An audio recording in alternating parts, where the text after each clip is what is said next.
Maurice Decker, De l'amertume à la grâce, deuxième partie, une position stratégique. Chapitre 5, Bethléem, la maison du pain. Parmi les vaillants guerriers de David, recensés dans 2 Samuel 23, on trouve un certain Shamma, qui fut l'auteur d'un bel exploit, lors d'une bataille entre les Israélites et les Philistins.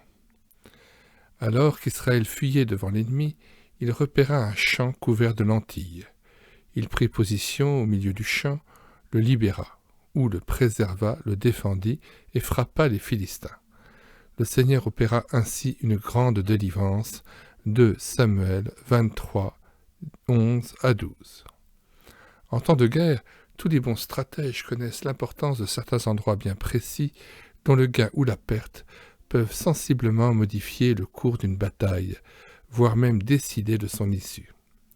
Ces positions stratégiques donnent généralement lieu à des combats particulièrement meurtriers et deviennent ensuite, en temps de paix, des lieux de recueillement où l'on honore la mémoire des héros tombés au champ d'honneur.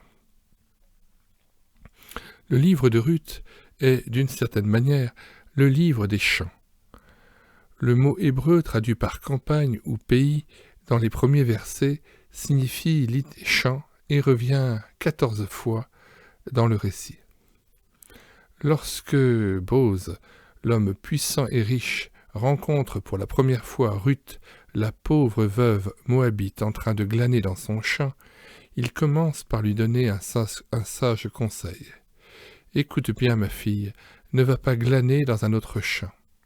Aie les yeux sur le champ que tu moissonnes. » Chapitre 2, 8 à 9. À la fin de la journée, Ruth rejoint sa belle-mère, partage son abondante récolte avec elle et lui fait part de son heureuse rencontre avec ce patron si généreux. Noémie lui tient alors le même langage que Boz quelques heures plus tôt. « Qu'on ne te rencontre pas dans un autre champ. » Chapitre 2, verset 22. Ce champ est donc d'une importance stratégique. C'est le champ de la grâce. Son propriétaire est un homme bon, au cœur généreux, qui craint l'Éternel et aime ses ouvriers. En allant glaner à l'aventure, Ruth aurait pu tout aussi bien se retrouver dans le champ de la loi ou dans celui de l'avarice, du chacun pour soi, des champs inhospitaliers d'où elle aurait été rapidement chassée. Mais Dieu l'a souverainement guidée vers le champ de son amour, là où elle va pouvoir rencontrer son futur Rédempteur, chapitre 2, verset 20, nous y reviendrons ultérieurement. Il importe donc, par-dessus tout, qu'elle reste attachée, collée à ce champ. L'expression est aussi juste que forte, car un autre indice intéressant, allant exactement dans le même sens, est à prendre en compte dans le texte. Après s'être attachée à Noémie, 1,14, Ruth est invitée à s'attacher aux servantes de Boz, et n'omet pas de le signaler dans son rapport à sa belle-mère. Il m'a dit aussi « Attache-toi à mes serviteurs » chapitre 2, versets 8 et 21. Or, le terme utilisé est très suggestif puisque dans Genèse 2, 24, il sert à exprimer l'unité conjugale et signifie exactement « coller ». André Chouraki traduit « il colle à sa femme ». Ainsi, en s'attachant à ce champ, Ruth la Moabite s'attache aux serviteurs et aux servantes d'un homme puissant et riche, auquel elle va bientôt s'attacher intimement, avec un immense bonheur, par les liens du mariage. Telle sera pour Ruth l'ultime conséquence heureuse du maintien absolu et persévérant d'une position stratégique que nous avons appelée le champ de la grâce. Ce que nous venons d'écrire éclaire d'un jour nouveau la rupture que constitue le départ d'Elimelech avec les siens pour la campagne de Moab. Ce faisant, ils ont abandonné les champs de Bethléem pour les champs de Moab. La faute d'Elimelech et de Noémie consiste à avoir quitté une position stratégique, un territoire sacré, une terre sainte, pour se rendre en Moab. Cette position stratégique porte 4 noms très suggestifs que nous allons découvrir et sonder dans les pages qui suivent. Leur signification nous feront toucher du doigt le contenu de notre position stratégique de croyants dans ces dimensions essentielles, prioritaires et indissociables. C'est ce territoire sacré que Satan convoite continuellement dans la guerre qu'il mène sans répit contre les enfants de Dieu, assoiffés de progrès dans leur vie avec Christ et dans leur témoignage pour lui. Soulignons d'emblée une réalité importante. Lorsque nous cédons sur une de ces dimensions, toutes les autres ne tardent pas à s'effondrer à leur tour. Une telle approche va nous permettre d'examiner de près le processus du recul spirituel et les principales caractéristiques d'une vie chrétienne rétrograde. Cela va de soi. Élimélec et les siens ont d'abord quitté Bethléem. La signification du mot Bethléem souligne l'attitude paradoxale d'Élimélec et de Noémie. Ils ont donc abandonné la maison du pain pour aller chercher du pain ailleurs. Certes, dans la campagne de Moab, ils ont facilement gagné du pain pour le corps, mais à quel prix? Ils ont hélas perdu le contact avec leur roi, celui qui donne du pain à ceux qui s'attendent à lui, et se sont surtout et avant tout coupés de la seule source de la véritable abondance, celle qui satisfait parfaitement le cœur. Quand Israël abandonne la maison du pain, cette attitude d'Élimélec et des siens quittant la maison du pain pour aller chercher leur pain en Moab est en miniature celle du peuple d'Israël infidèle, maintes fois dénoncée par les prophètes. Ils ont abandonné l'Éternel, Ésaïe 1,4. Nous avons déjà rencontré ce même comportement à l'époque des juges. Ils abandonnèrent l'Éternel, Juges 2, 12 à 13. Le terme « abandonné » figure au moins sur 13 panneaux indicateurs qui jalonnent les 22 premiers chapitres du livre de Jérémie. Par la bouche du prophète, l'Éternel accuse son peuple de l'avoir abandonné, lui, la source d'eau vive, pour aller boire l'eau du Nil en Égypte et de l'Euphrate en Assyrie. Jérémie 2, 13, 17 à 18. Écoutez son cri d'indignation et de douleur. Toi, l'espérance d'Israël éternel, tous ceux qui t'abandonnent seront dans la honte, car ils abandonnent la source d'eau vive, l'Éternel. 17, 13. Le message du prophète Osée va exactement dans le même sens, avec des accents particulièrement poignants et bouleversants. Le pays se vautre dans la prostitution en abandonnant l'Éternel. Osée 1, 2. Passons un moment en compagnie de ce prophète attachant qu'on surnomme parfois le Saint Jean de l'Ancien Testament, car nous irons souvent puiser dans son message d'ici la fin de cet ouvrage. Osée est le dernier porte-parole de Dieu, appelé à s'adresser essentiellement aux 10 tribus du royaume du Nord, avant sa disparition en 722. Son message en est d'autant plus émouvant et solennel. Le 8e siècle avait commencé par une période de paix et de grande prospérité sous le long règne de Jéroboam II, environ en 793 jusqu'à 753. Hélas, cet âge d'or avait accéléré le processus de dégradation spirituelle, morale et sociale de la nation déjà en cours. Un matérialisme effréné se traduisait en lèpre de toutes sortes. Arrogance des riches vivant dans un luxe inouï et dans l'illusion d'une fausse sécurité, mépris et oppression du pauvre, violence et insensibilité, injustice et malhonnêteté, haine de la vérité, règne de l'idolâtrie avec ses prostitutions, rituels et ses beuveries, hypocrisie et formalisme religieux. Il suffit de lire le livre du prophète Amos, lequel avait tout juste précédé Osée, pour prendre la mesure de cette décadence impressionnante et consternante. Dans le contexte d'une telle infection, s'étendant à toutes les couches de la société, il n'est pas étonnant que les 30 dernières années du royaume n'aient été qu'une suite folle de complots. chaque nouveau conspirateur ne se frayant sauvagement un chemin vers le trône que pour y être assassiné à son tour. Sur les 6 rois qui régnèrent pendant cette période, 4 furent des assassins, et un seul est mort dans son lit.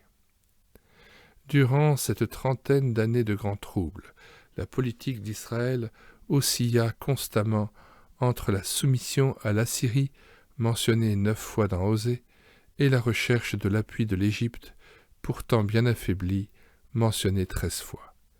C'est en particulier pendant cette période d'anarchie et de déchaînement des passions que le prophète Osée s'adressa à la dernière génération de ce royaume moribond dont le glas allait finalement sonner en 722.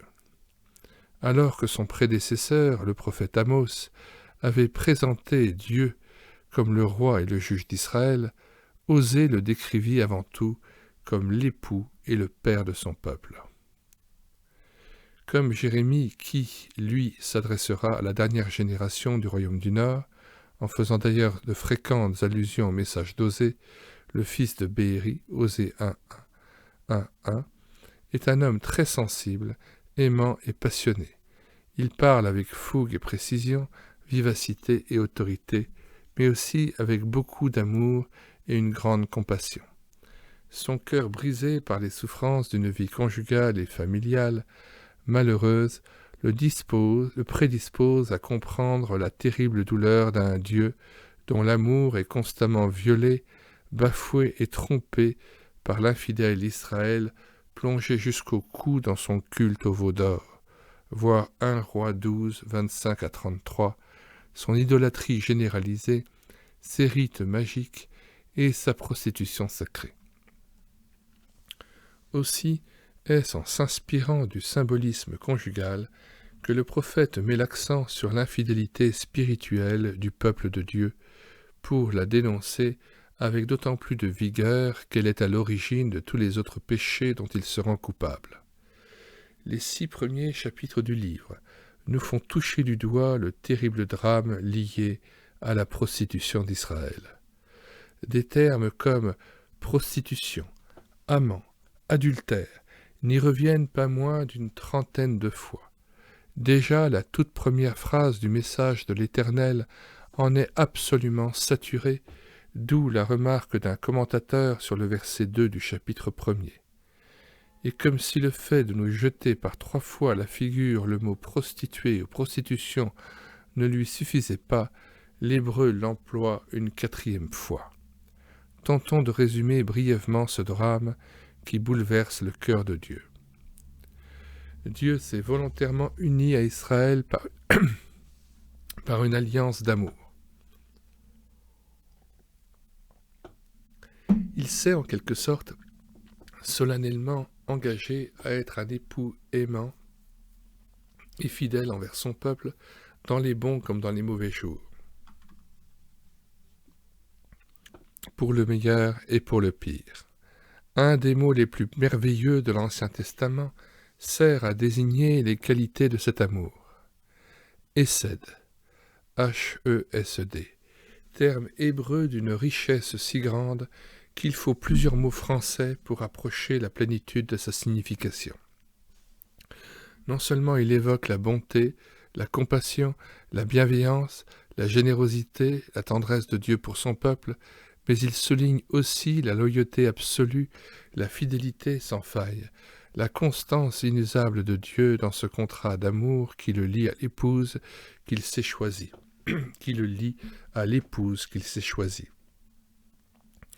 C'est un amour à la fois tendre et fort, sensible et entier, respectueux et absolu. Dieu est animé de la volonté inébranlable d'aimer et de chérir son peuple jusqu'au bout, quels que soient les obstacles qui se présenteront en chemin.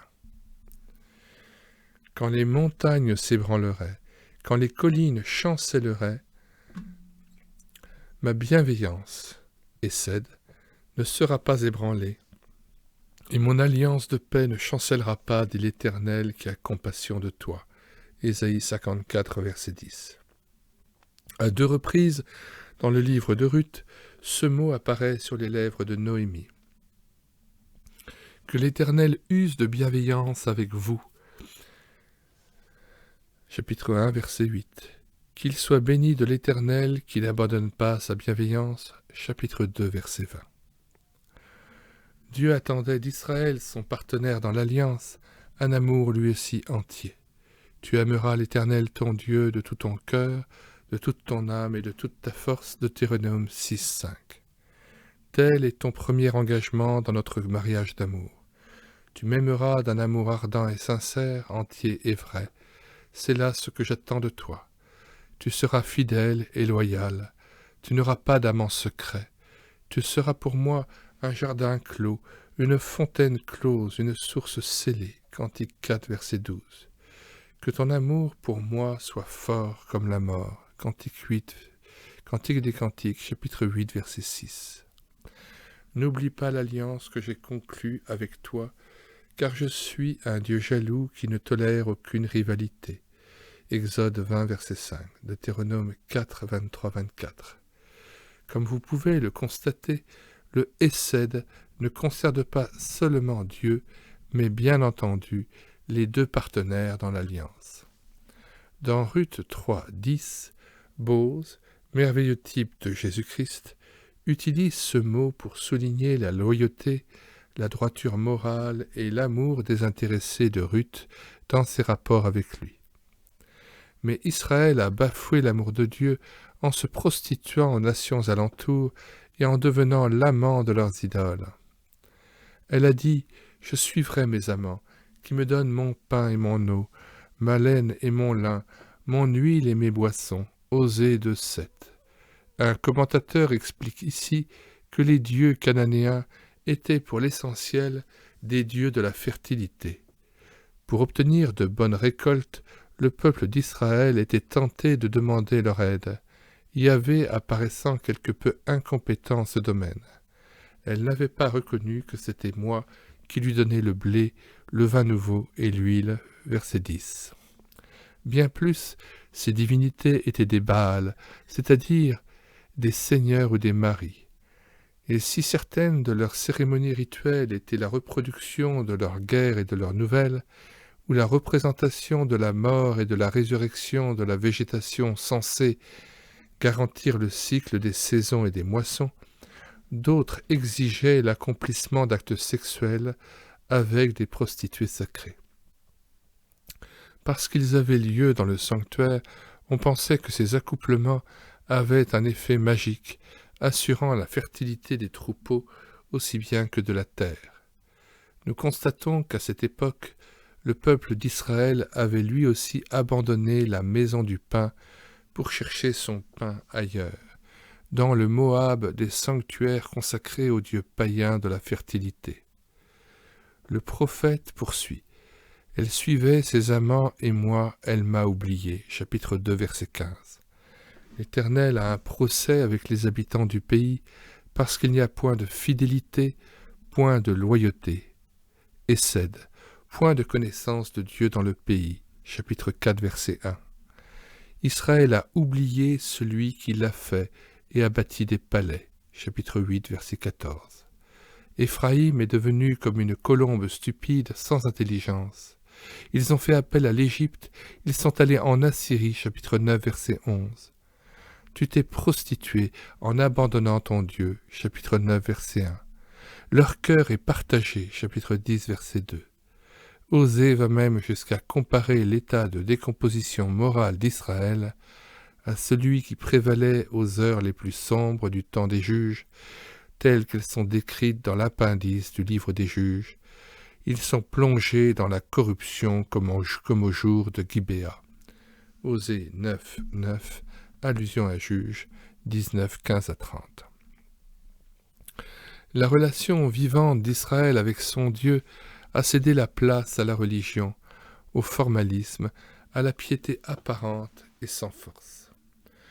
Votre loyauté est comme la nuée du matin, comme la rosée matinale qui disparaît. Je veux la loyauté et non le sacrifice, et la connaissance de Dieu plus que les holocaustes. Osée 6, 4 et 6. Ils ne crient pas vers moi dans leur cœur. Osée 7, verset 14. Un commentateur traduit « ils ne mettent jamais leur cœur dans leurs prières. Israël se rendait dans les sanctuaires païens pour toutes sortes de pratiques idolâtres abominables, tout en jurant « l'Éternel est vivant » Osée 4,15. Face à une telle attitude, nous sommes tentés d'emprunter à Dalila sa remarque à Samson. « Comment peux-tu dire « je t'aime » alors que ton cœur n'est pas avec moi » Juge 16, verset 15. Maintes et maintes fois, l'alliance a été violée et rompue de cette manière par Israël. Souvent, Dieu a dû sévèrement châtier son peuple, mais il n'a jamais renié son engagement d'amour, s'efforçant toujours de le ramener dans cette alliance par le biais d'un reste fidèle. Celui qui t'a faite est ton époux, l'Éternel des armées est son nom. L'Éternel te rappelle comme une femme abandonnée dont l'esprit est affligé. La compagne de jeunesse peut-elle être répudiée, dit ton Dieu. Un court instant, je t'avais abandonné, mais avec une grande compassion je te recueillerai. Dans un débordement d'indignation, je t'avais un instant dérobé ma face, mais avec un amour éternel, j'aurai compassion de toi, dit ton Rédempteur, l'Éternel. Ésaïe 54, 5-8. Finalement, par la bouche de Jérémie et d'Ézéchiel notamment, Dieu a annoncé qu'il allait conclure une nouvelle alliance avec son peuple en donnant à chacun des siens un cœur nouveau et en mettant son esprit en eux afin qu'ils soient capables de la respecter. Jérémie 31, 31-34, Ézéchiel 36, 25-27. L'amour constant de Dieu s'est manifesté dans sa suprême beauté lorsqu'il a envoyé Jésus-Christ, son Fils unique sur la terre, afin que cette nouvelle alliance soit établie entre lui et les hommes grâce au sang expiatoire versé sur la croix. C'est alors que Bethléem est véritablement entré dans l'histoire. Bethléem a un nom particulièrement évocateur pour les croyants. Il me semble entendre la voix rude et puissante de Michée, le prophète de la justice, environ 4 siècles après l'histoire d'Élimélec, alors qu'elle résonne dans les ruelles de cette humble cité. Et toi, Bethléem Ephrata, toi qui es petite parmi les milliers de Juda, de toi sortira pour moi celui qui dominera sur Israël et dont l'origine remonte au lointain passé, au jour d'éternité. Michée 5, verset 1. Quelle incroyable nouvelle! C'est donc en cet endroit que s'accomplira le mystère insondable de l'incarnation du Fils de Dieu. C'est dans ce modeste village et non dans le palais royal de Jérusalem, la capitale, pourtant toute proche, que naîtra le Messie venu pour sauver l'homme de ses péchés et le réconcilier avec Dieu. 30 ans plus tard, le petit enfant devenu homme parcourra les chemins de la terre d'Israël, faisant le bien, guérissant les malades et proclamant notamment ce si beau message porteur de salut et d'espérance. Moi, je suis le pain de vie. Celui qui vient à moi n'aura jamais faim, et celui qui croit en moi n'aura jamais soif. Moi, je suis le pain vivant descendu du ciel. Si quelqu'un mange de ce pain, il vivra éternellement, et le pain que je donnerai, c'est ma chair pour la vie du monde. Jean 6, 35-51. Bethléem oriente notre regard vers Jésus-Christ, la maison du pain par excellence. La vie rétrograde commence toujours par la perte d'une relation personnelle vivante avec Jésus-Christ, la maison du pain. Satan profite de toutes les occasions favorables pour nous pousser à l'autonomie en nous laissant entendre que nous pouvons trouver ailleurs qu'en Christ tout ce dont notre vie a besoin pour être pleinement satisfaite. Prenons l'exemple de Jésus lui-même dans sa relation avec le Père, à l'aube de son ministère terrestre. Aussitôt après son baptême, nous le retrouvons dans le désert aux prises avec le tentateur. Après une longue période de jeûne, et alors que la faim le tenaille, Satan lui susurre à l'oreille « Si tu es fils de Dieu, ordonne que ces pierres deviennent des pains. » Matthieu 4, 1-3. L'attaque perfide vise en premier lieu sa relation avec le Père. Si tu es fils de Dieu, tous les trésors de la création t'appartiennent. Si Dieu est aussi riche qu'il le prétend, son Fils ne doit manquer de rien. Il ne tient qu'à toi de ne pas vivre dans la famine. Use donc librement de ton pouvoir sur la nature pour apaiser ta faim. Quelle subtile invitation à cesser de dépendre du Père, donc à quitter la maison du pain et à partir en Moab chercher du pain par sa propre puissance. Jésus lui répond simplement. Il est écrit, « L'homme ne vivra pas de pain seulement, mais de toute parole qui sort de la bouche de Dieu. » Verset 4.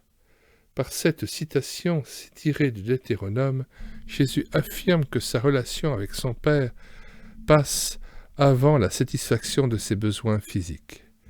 C'est comme s'il disait « Puisque je suis fils de Dieu, c'est de mon Père que je dépends totalement pour toute chose.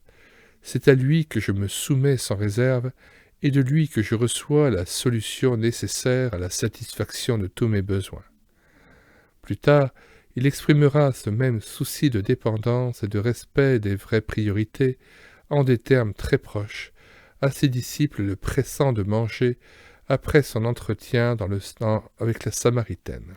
« Ma nourriture est de faire la volonté de mon Père qui est dans les cieux. » Jean 4, verset 34. Cet incident du désert nous montre que notre relation personnelle avec Dieu par Jésus-Christ est absolument vitale.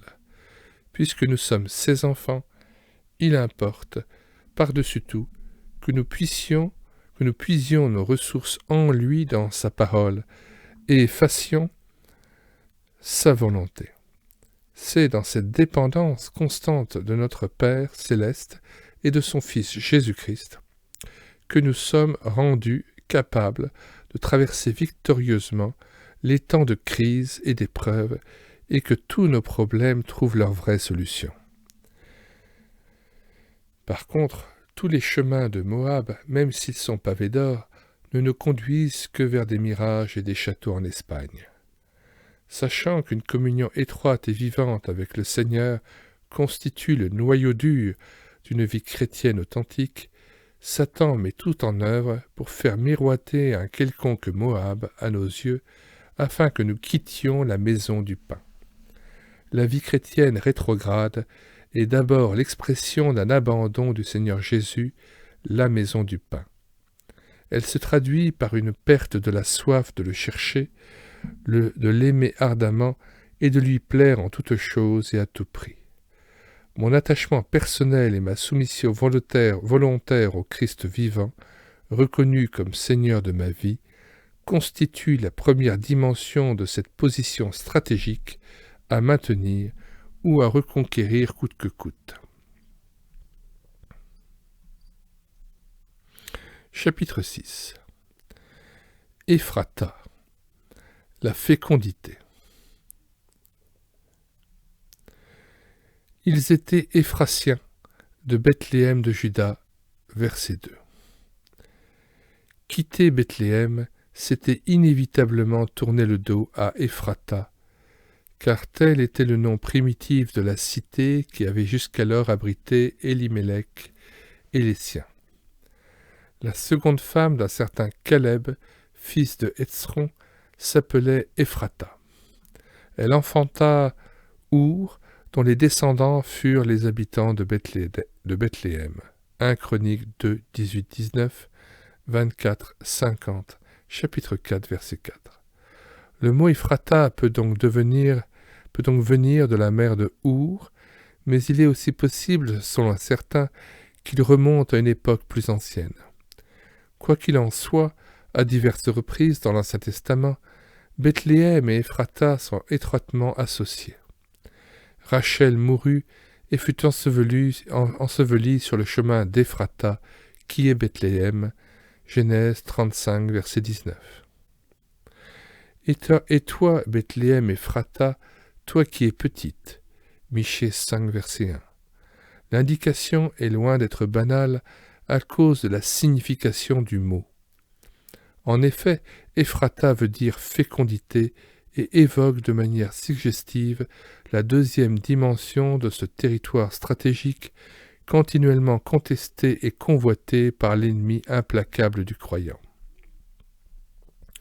Odeur de mort et mal du vide. Sentez-vous la sinistre odeur de mort qui plane sur le début de cette histoire.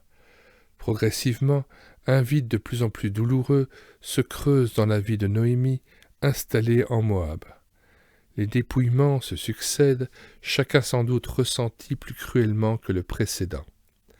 En fin de compte, ce sont 3 tombes qui s'alignent dans le cimetière d'une terre étrangère et recueillent les larmes de 3 veuves brisées par le chagrin. La souffrance est d'autant plus vive que Noémie qu'elle n'a pas de petits-enfants à serrer dans ses bras, pas de postérité pour la consoler de la perte de ceux qu'elle aimait. La femme resta privée de ses 2 enfants et de son mari. Chapitre 1, verset 5. Une branche de l'arbre généalogique familial ne poussera donc aucun rejeton et ne portera jamais de beaux fruits prometteurs pour l'avenir. Dans son cœur troublé, sa solitude s'apparente à cette maudite stérilité tant redoutée de toutes les femmes, et elle ne peut y voir qu'un châtiment divin en réponse à l'abandon pourtant lointain de Bethléem Ephrata. C'est ce qu'elle tente d'expliquer entre 2 sanglots à ses belles-filles, au moment de repasser la frontière dans l'autre sens. Mon sort est plus amer que le vôtre, et la main de l'Éternel s'est abattue sur moi. Chapitre 1, verset 13. Et c'est aussi ce qu'elle partage au bout du voyage, avec les femmes de Bethléem, toutes surprises de la revoir après une si longue absence loin de sa patrie. Ne m'appelez pas Noémie, appelez-moi Mara, car le Tout-Puissant m'a rendu la vie bien amère. Comblé j'étais parti, vide l'Éternel me ramène. Pourquoi m'appelez-vous Noémie? L'Éternel a témoigné contre moi, le Tout-Puissant m'a fait du mal. Chapitre 1, 20 à 21. Examinons sa confession d'un peu plus près, car certains des mots qu'elle utilise sont très significatifs. Alors qu'à 18 reprises dans le livre de Ruth, Dieu est désigné par le nom Yahvé, le plus employé dans l'Ancien Testament, 6499 fois, c'est Shaddai, généralement transcrit par le Tout-Puissant, qui vient sur ses lèvres par 2 fois et uniquement à cet endroit. Yahvé est le Dieu de l'Alliance, fidèle et bienveillant, celui qui se révèle à l'homme pour s'unir à lui et le sauver. Shaddai est le Dieu parfaitement suffisant qui a tout pouvoir.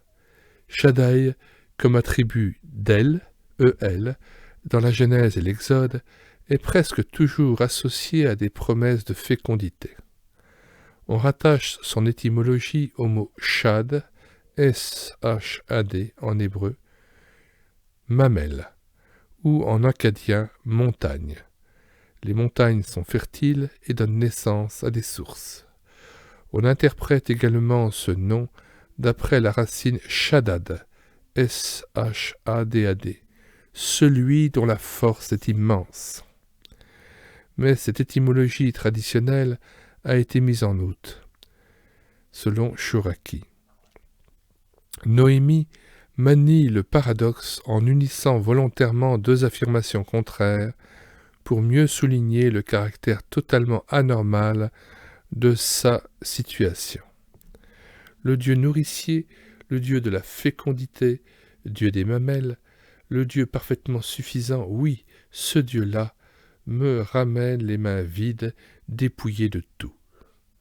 Ces pensées, remontant des années en arrière jusqu'au moment mémorable du départ pour la campagne de Moab, elle n'hésite pas à avouer que même lorsque la famine étranglait Bethléem, elle était une femme comblée en comparaison du vide qu'elle connaît maintenant.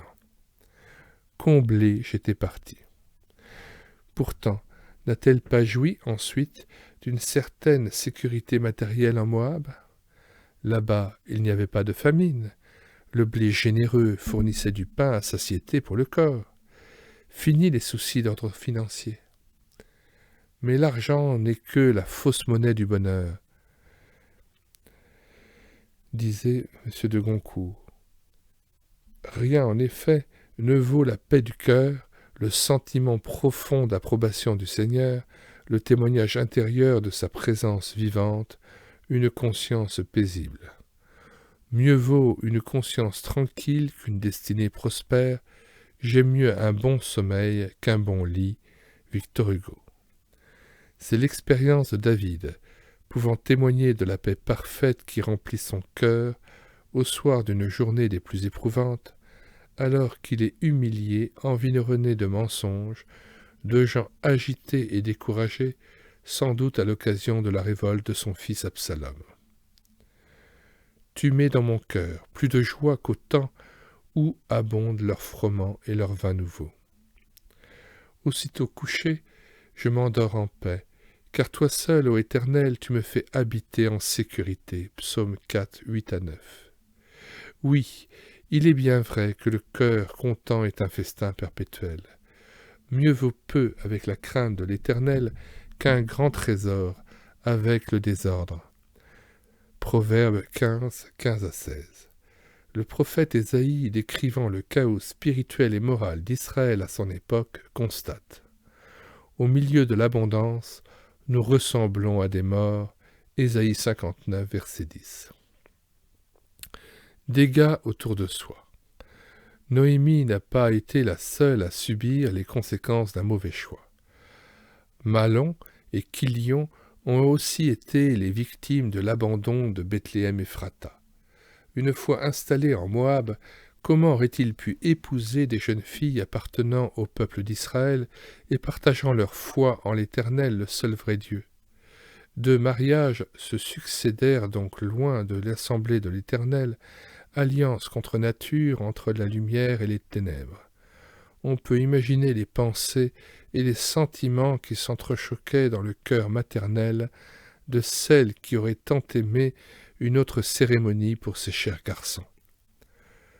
Tout à fait à l'aube de l'histoire d'Israël, un choix similaire avait lui aussi engendré des conséquences catastrophiques pour toute une famille. Par suite d'une option moabite, Lot et les siens avaient fini par s'installer dans Sodome, ville corrompue jusqu'à la moelle. Ce qui devait arriver arriva. Les filles de Lot se retrouvèrent dans les bras d'hommes qui, ne craignant pas l'Éternel, se moquaient de ses avertissements solennels. Genèse 13, 1 à 13, chapitre 19. Lorsque Dieu détruisit la ville, la vie familiale de Lot fut complètement disloquée et s'acheva de manière lamentable. N'oublions jamais que nous ne sommes pas les seuls à subir les conséquences de nos mauvais choix stratégiques. Il y a toujours des répercussions dans le cercle où nous vivons. Éphraïm frappé de stérilité. La douloureuse expérience de Noémie ressemble étrangement à celle de l'Israël infidèle auquel le prophète Osée s'adresse de la part de l'Éternel. D'abord vient la menace de stérilité absolue, de mal du vide et d'angoisse du néant en cas de persistance dans l'infidélité. Je la rends semblable au désert, je la fais devenir comme une terre aride, je la fais mourir de soif. Osée 2, 5 à 6. Au cœur de sa détresse et de sa profonde insatisfaction, l'épouse adultère finira par reconnaître que l'amour de son premier mari la comblait d'un vrai bonheur durable et profond, alors que les plaisirs qu'elle achetait à ses amants n'étaient que du toc et du vent. Je vais retourner vers mon premier mari, car alors j'étais plus heureuse que maintenant. Chapitre 1, verset 9b. Quelle similitude avec les aveux de Noémie. Comblée, j'étais partie. Plus loin, le prophète rappelle qu'on ne se moque pas impunément de Dieu. Puisqu'ils ont semé du vent, ils moissonneront la tempête, catastrophe, dans le texte grec des Septante. Ils n'auront pas une tige de blé, ce qui poussera ne donnera pas de farine, et s'il y en avait, des étrangers l'engloutiraient. Chapitre 8, verset 7.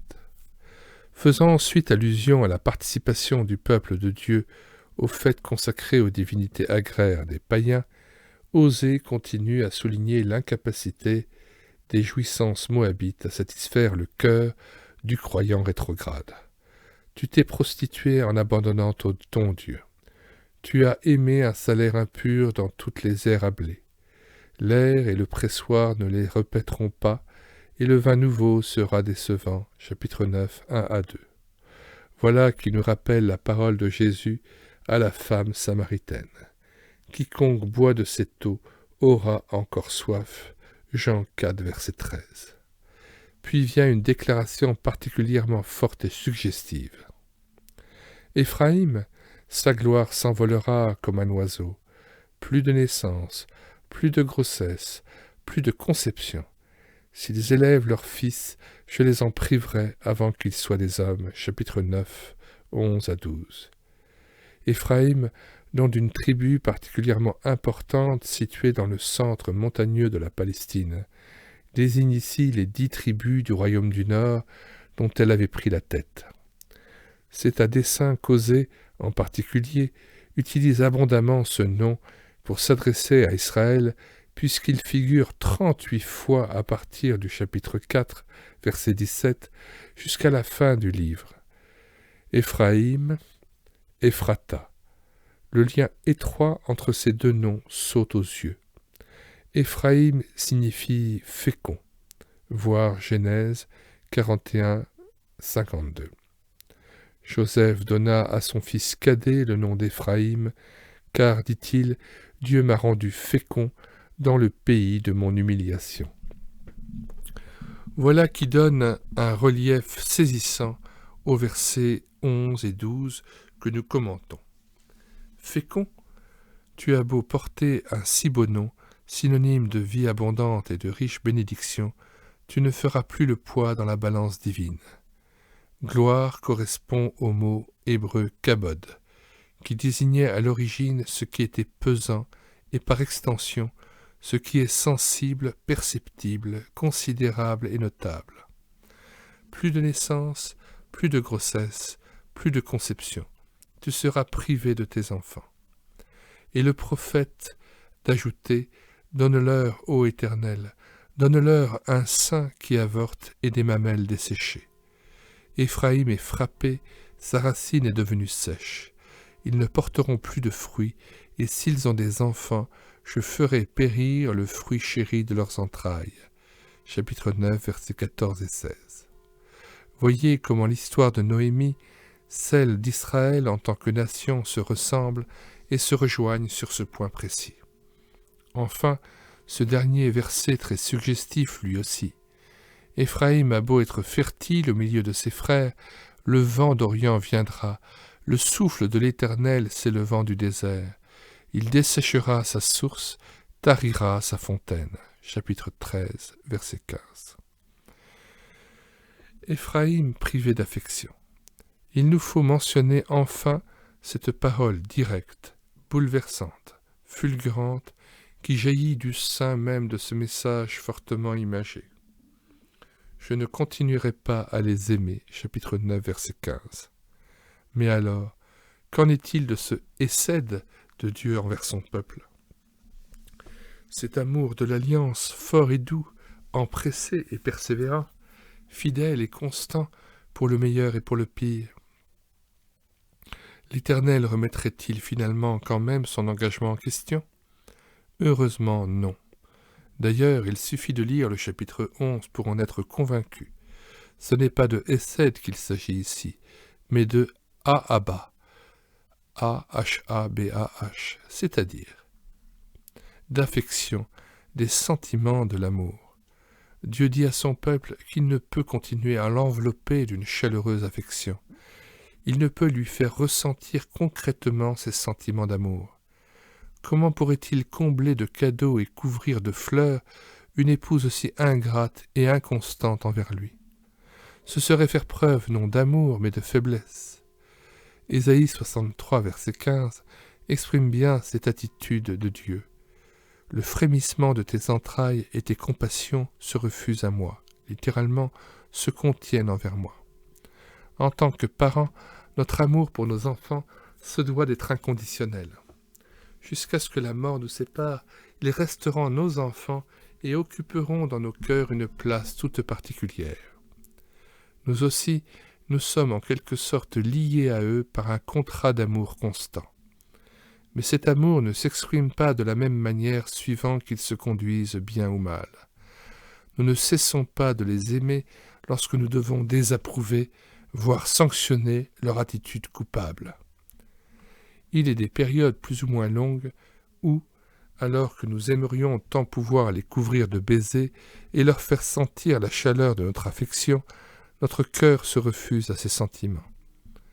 Avec tristesse, nous nous contraignons à suivre un cap de ferme désapprobation, espérant les aider ainsi à trouver la voie de la sagesse. Notre attitude est alors un pâle reflet, bien imparfait, de celle de Dieu envers nous, ses enfants, lorsque nous outrageons son amour par nos infidélités répétées.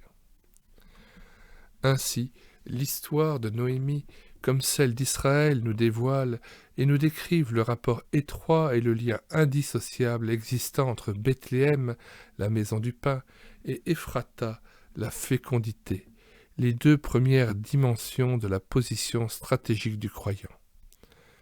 En tournant le dos à Bethléem pour se rendre en Moab, Élimélec et les siens ont cessé de se confier en l'Éternel. Mort, solitude, vide, stérilité, insatisfaction en ont été les conséquences douloureuses. Seule Noémie en est revenue pour nous faire part de ce premier message. En se prostituant aux idoles païennes, Israël a trompé, trahi, abandonné, oublié l'Éternel son Dieu. Croyant s'enrichir dans son commerce infâme, le peuple infidèle n'a récolté que disette, famine, stérilité et mort, et un cortège impressionnant d'autres troubles énumérés par le prophète Osée. Ces deux exemples illustrent donc avec beaucoup de clarté, chacun à leur manière, une grande et même vérité spirituelle valable aujourd'hui comme hier.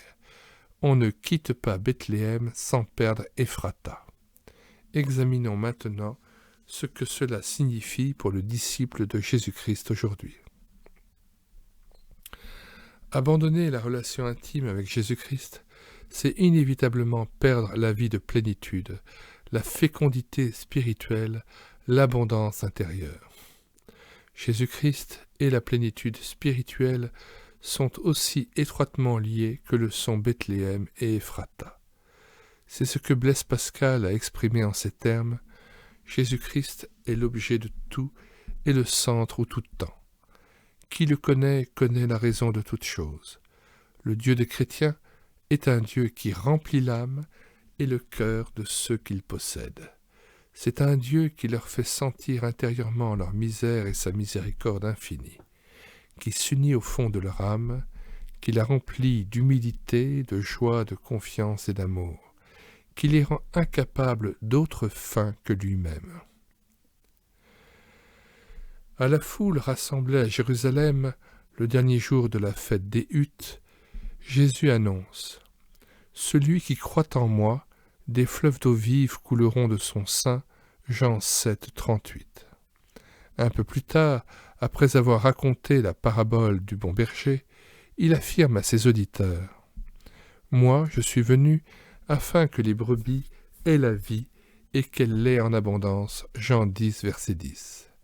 Dans l'intimité de la chambre haute, avant les terribles angoisses de Gethsémanée, le Maître bien-aimé utilise l'image du cep et des sarments pour souligner une vérité essentielle à ses disciples. Celui qui demeure en moi, comme moi en lui, porte beaucoup de fruits, car sans moi vous ne pouvez rien faire. Jean 15, 5. Cesser de demeurer en Christ, c'est donc cesser de porter du fruit.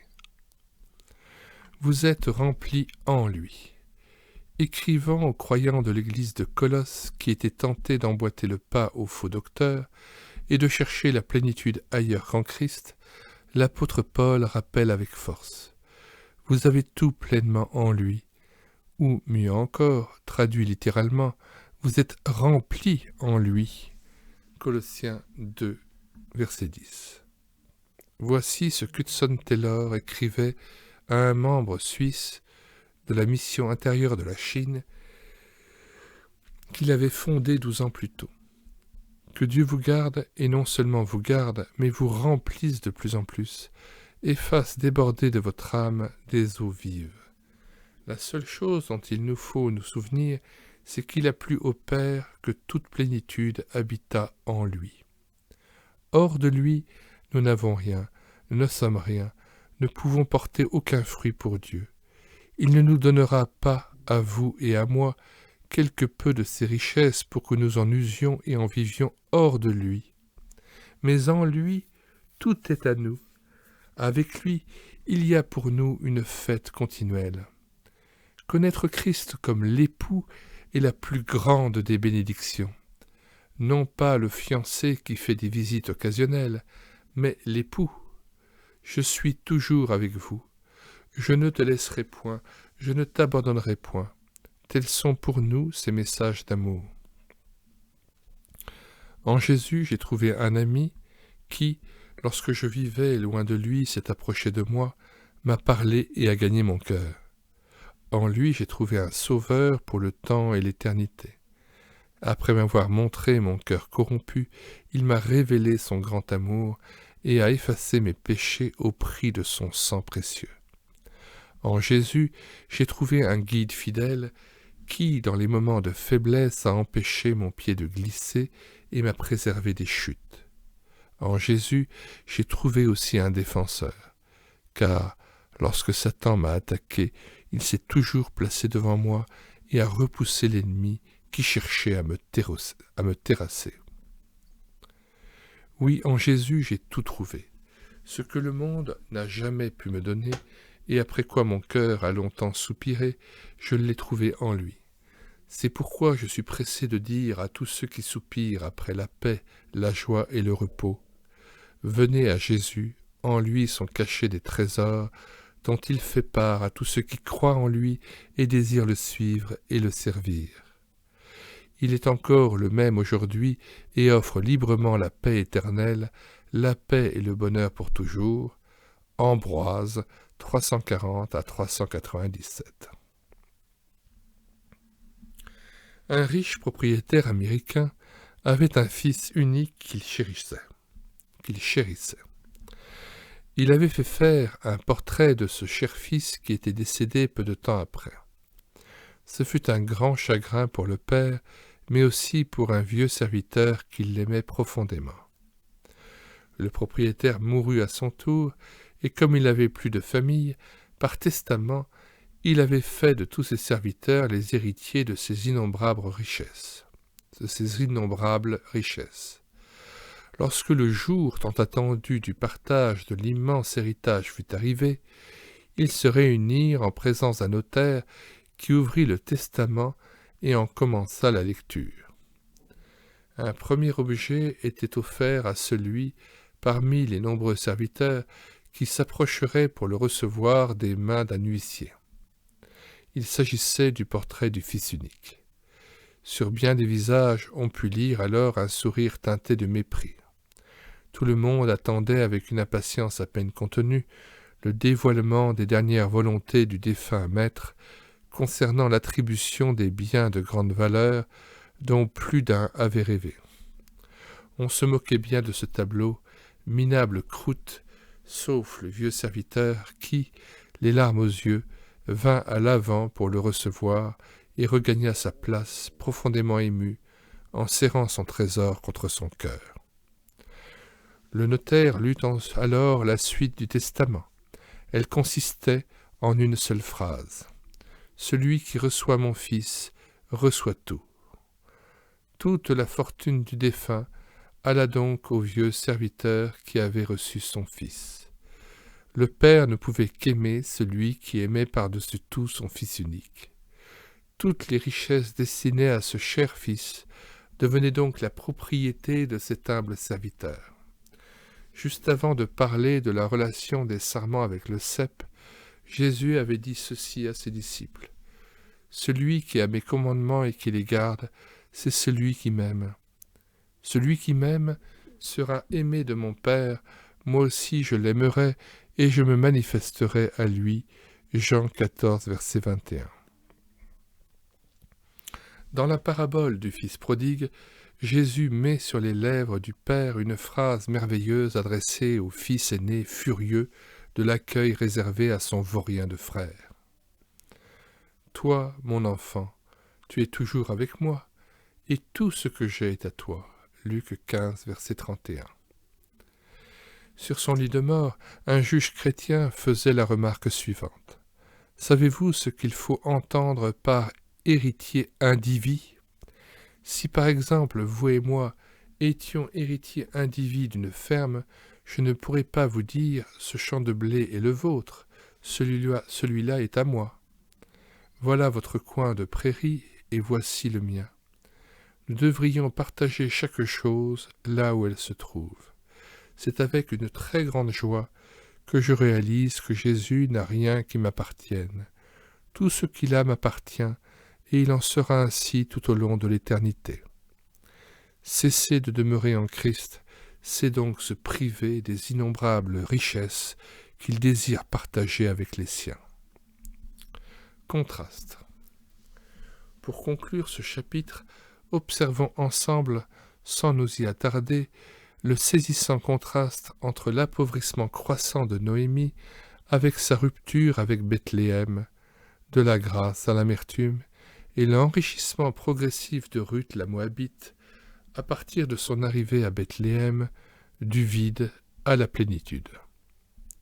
Ruth commence par glaner péniblement des épis dans le champ d'un inconnu dont elle ne tarde pas à faire la connaissance.